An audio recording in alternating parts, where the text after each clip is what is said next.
에스겔 28장 20절 말씀입니다.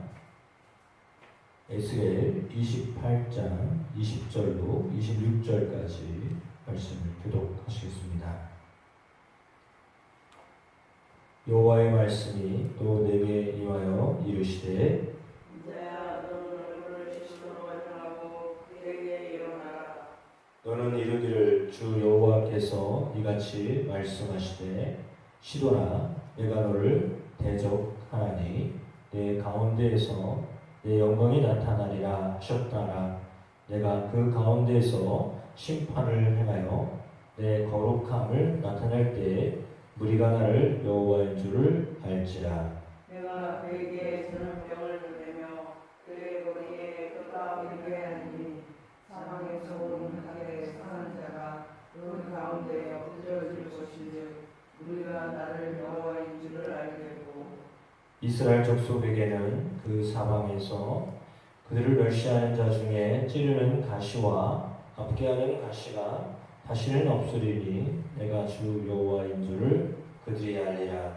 주 여호와께서 이같이 말씀하시느니라.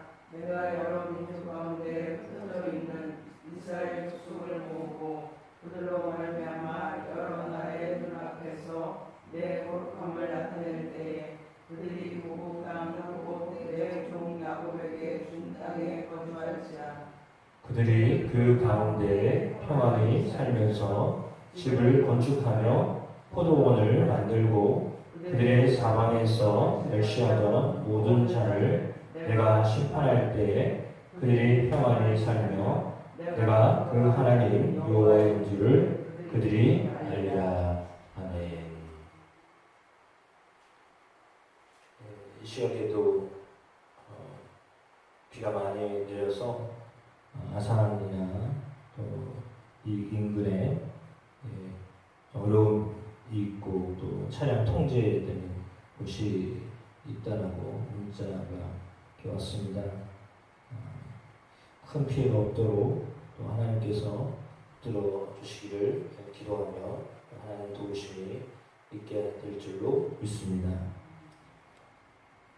오늘 본문에는 두로에 이어서 시돈에 대한 심판에 대한 말씀이 나와 있습니다. 시돈에 대한 심판의 말씀을 하면서 특별한 어떤 이유를 설명하지 아니하시고 그들 가운데 하나님이 하나님의 영광을 나타낼 것이다, 내 거룩함을 나타낼 것이다 이렇게 말씀하십니다. 심판 가운데도 하나님의 영광이 나타나고 하나님의 거룩함을 드러내겠다 이렇게 말씀하고 있습니다. 심판의 목적을 오늘 본문 가운데 알려주시고 있는 것처럼 하나님의 심판의 목적은 하나님의 영광과 하나님의 거룩함을 드러내시고자 합니다 라고 했습니다. 그러면서 전염병이 있을 것인데 거리에 피가 흐르게 될 것이고 또 사방에서 오는 칼에 의하여서 상한 자들이 그 가운데 엎드러질 것인데 그때 무리들이 나를 여호와인 줄을 알겠다라고 말씀하십니다. 그래서 이방 여러 사람들에 의하여서 전염병과 더불어 전쟁으로 인하여서 고통을 당하게 될 것이다 라고 말씀하셨습니다.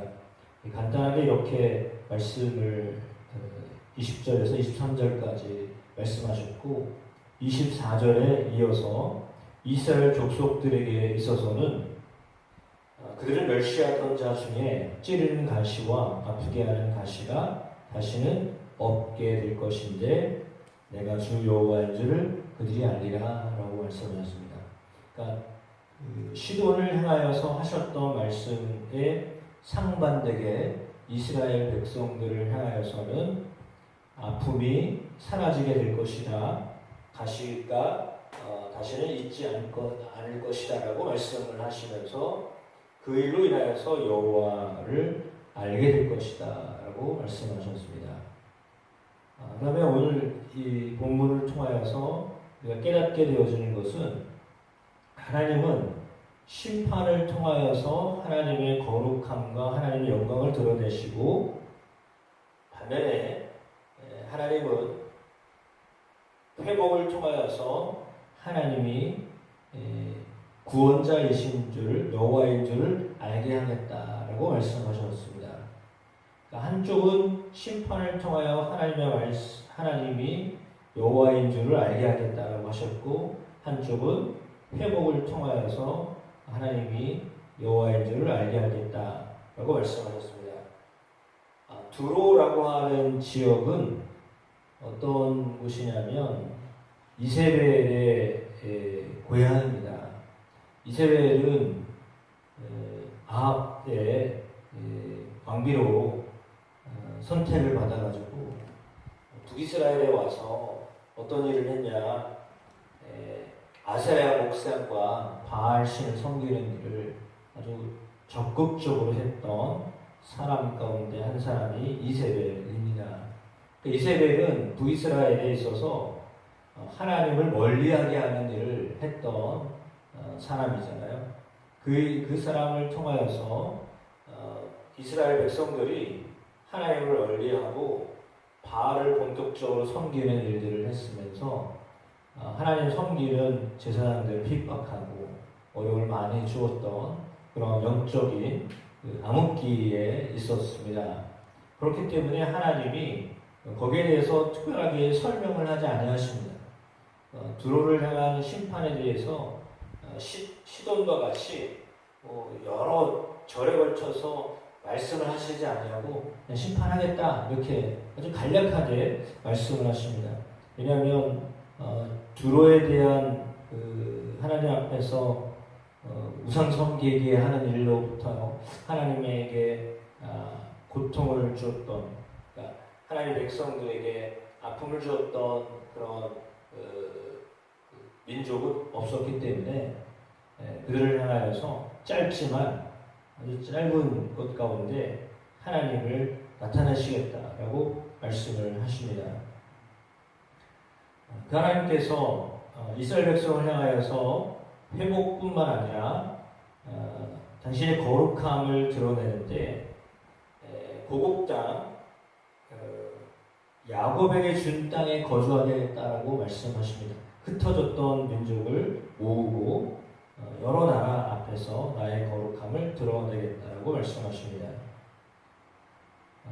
그리고 26절에는 그곳에서 평안히 살게 될 것이고 집을 건축하고 포도원을 만들고 사방에서 멸시하던 모든 자들을 내가 심판하겠다라고 말씀하시면서 평안히 살게 될 것이다 라고 하는 말씀 2번 반복하십니다. 이방 민족들이 주변에 있는 이방 민족들을 하나님이 심판하시면서 동시에 이스라엘을 향하여서는 회복과 복을 주겠다라고 말씀하셨습니다. 이제 동시에 그 일을 행하시겠다라고 하는 말씀입니다. 그러면 이 말씀을 그냥 이렇게 우리가 암묵적으로 보게 된다면 전쟁을 통하여서 이런 일들을 하겠다라고 하나님 말씀하셨는데 그 전쟁 가운데 하나님이 이스라엘에게 승리를 주겠다라고 하시는 말씀이 있잖아요. 이스라엘이 승리를 얻게 되어서 평안함을 누리게 될 것이고 그곳 가운데 집을 짓고 포도원을 만들고 그런 일들을 하게 할 것이다라고 말씀하시며 이들이 그곳에 이제 정착하여 거주하게 될 것이다라고 하는 말씀입니다. 그 말은 뭐냐면 내가 저들과 함께 하겠다라고 하는 말씀입니다. 하나님이 이스라엘 백성들과 함께 하겠다라고 하는 말씀을 하시는데 따라서 이방 민족들이 이스라엘을 생각하면 적대시하는 나라라고 여겨졌을 것입니다. 지금도 역시 마찬가지입니다. 이스라엘을 향하여서 그들이 가지고 있는 마음은 적대시하는 마음을 가지고 있습니다. 어떻게 하면 이스라엘을 무찔러야 될까, 이겨야 될까라고 하는 말을 하죠. 특별히 우리가 이란과 이스라엘 또뭐 레바논과 이스라엘 이 관계 가운데 저희들이 가지고 있는 하나는 종교적인 어떤 대치 관계입니다. 그러니까 미국을 향하여서 가지고 있는 복수하는 마음들, 이스라엘을 향하여서 갚고자 하는 마음들이 그들 가운데 있거든요. 아주 오래된 묵은 그런 것들입니다. 그러나 그럼에도 불구하고 하나님이 이스라엘을 선택하셔서 하나님에 의하여서 회복시켜 주시고 또한 평안히 거주하게 하시겠다라고 하셨던 말씀이 왜 계속 지속되고 있는가? 그것은 약속을 하셨기 때문입니다. 아브라함과 맺었던 그 언약을 하나님이 기억하고 계시기 때문입니다. 그러니까 하나님이 이스라엘과 이 좋은 관계를 계속 갖고 계시겠다라고 하는 그 의도는 처음에 아브라함을 부르셨을 때 그리고 야곱을 통한 12지파를 만들고 민족을 이루어 가실 때 하나님이 하셨던 약속이 있었기 때문입니다. 그러니까 그 약속을 지키기 위해서 지금 하나님은 이스라엘 주변에 있는 민족들을 향하여서 하나님의 말씀을 하고 계신 거죠. 너희가 아무리 강한 것 같고 이스라엘이 작은 것 같아도 나는 이 작은 이스라엘을 지키겠다, 보호하겠다, 내가 저들과 함께 한다라고 말씀하고 있는 겁니다. 비교적 굉장히 작은 나라임에도 불구하고 무시할 수 없는 그런 민족이 되게 하셨던 것은 하나님이 그 작은 이스라엘을 선택하셔서 하나님이 어떤 분인가를 알리고자 하시기 위한 일이다라고 하는 것이죠. 그러니까 하나님은 작은 자도 그를 통하여 하나님이 얼마나 강한 분이신가, 하나님이 평강을 주시는 분이시다라고 하는 것을 알리시기 위해서 이스라엘 백성들을 택하셨다 이렇게 말씀하고 있는 겁니다. 우리의 삶에도 동일하게 하나님을 의뢰하고 하나님이 또한 택하신 백성을 하나님이 어떻게 지켜주시는가, 하나님이 그 약속을 어떻게 이루어 가시는가를 보게 될 것이다 라고 하는 말씀과 동일한 것입니다. 그래서 하나님을 믿는 사람들, 하나님 편에 서 있는 사람들, 또 하나님이 약속하신 사람들을 하나님 어떻게 지켜주시는가 라고 하는 거죠. 그러면 하나님은 하나님의 백성들, 다시 말하면 하나님을 선택한 사람들, 하나님이 선택한 사람들. 이제 인간 편에서 보면 하나님을 나의 하나님, 나의 유일한 신, 나의 영원한 구원자라고 믿고 의지하며 사는 사람들, 그 사람들을 향하여 하나님이 어떻게 보호하시겠다라고 하는 말씀이고, 반면에 하나님이 택한 백성들을 하나님 어떻게 지켜주실 것인가 라고 하는 것에 대해서 오늘 본문은 우리에게 말씀하고 있습니다. 그래서 한편으로 보면 하나님이 택한 백성, 또 한편으로 보면 하나님을 택한 백성들, 하나님 어떻게 함께 하시는가를 알려주고 있다라고 하는 거죠. 그러니까 하나님이 택하시기도 하고 하나님을 선택한 백성을 하나님 어떻게 인도하실 것인가 라고 하는 말씀인데, 하나님이 하나님이시라, 하나님이 여호와이시라, 하나님이 구원자이시라 라고 하는 것을 보여주겠다, 알려주겠다 라고 하시는 말씀입니다. 따라서 오늘 우리의 삶 가운데도 우리를 구원하시는 하나님이 우리의 삶에 어떻게 우리를 지켜주시고 우리를 사방의 어떤 어려움으로부터 건져내셔서 평안함으로 인도하실 것인가, 그것을 기대함으로 하나님의 이 약속을 믿고 나아가라는 말씀하고 있습니다. 하나님의 그 약속을 받은 자로, 왜냐하면 예수 그리스도가 약속이시기 때문에, 그리스도가 우리에게 아주 강력한 약속이시기 때문에 약속 대신 예수 그리스도를 받고 살아가는 사람들 안에는 동일한 평강을 주님이 허락하여 주심을 믿습니다. 그 은혜 가운데 나아가는 여러분의 삶, 또 하나님을 거룩한 하나님으로 찬양하고 높여드리는 삶을 하게 되시길 주의 이름으로 축원합니다. 기도하겠습니다. 하나님 아버지, 어려움 가운데 있습니다. 국제적인 정세가 불안하고 국내적으로도 그렇습니다. 우리가 살고 있는 지금 7월 이때에 호우로 인하여서 더위로 인하여서 어렵습니다. 그럼에도 불구하고 우리가 하나님을 신뢰하는 것은 하나님께서 복을 주시는 분이시고 하나님께서 우리를 지켜주시는 분이시기 때문에 그 믿음을 가지고 하나님을 향하여 기도합니다. 하나님의 유일한 구원자이심을 믿습니다. 예수 그리스도를 통하여 우리에게 약속하심을 믿습니다. 심판이 아니요 영생을 허락하셨고 선물로 허락하여 주셔서 믿음으로 반응하는 모든 자들에게 하나님의 평안을 허락하여 주심을 믿습니다. 그 평안을 놓치지 아니하고 살아가는 저들이 되도록 하나님 오늘도 굳센 믿음으로 그리스도를 바라볼 때 그리스도 안에서 평안을 얻어가는 우리의 삶들이 되게 하여 주실 줄로 믿습니다.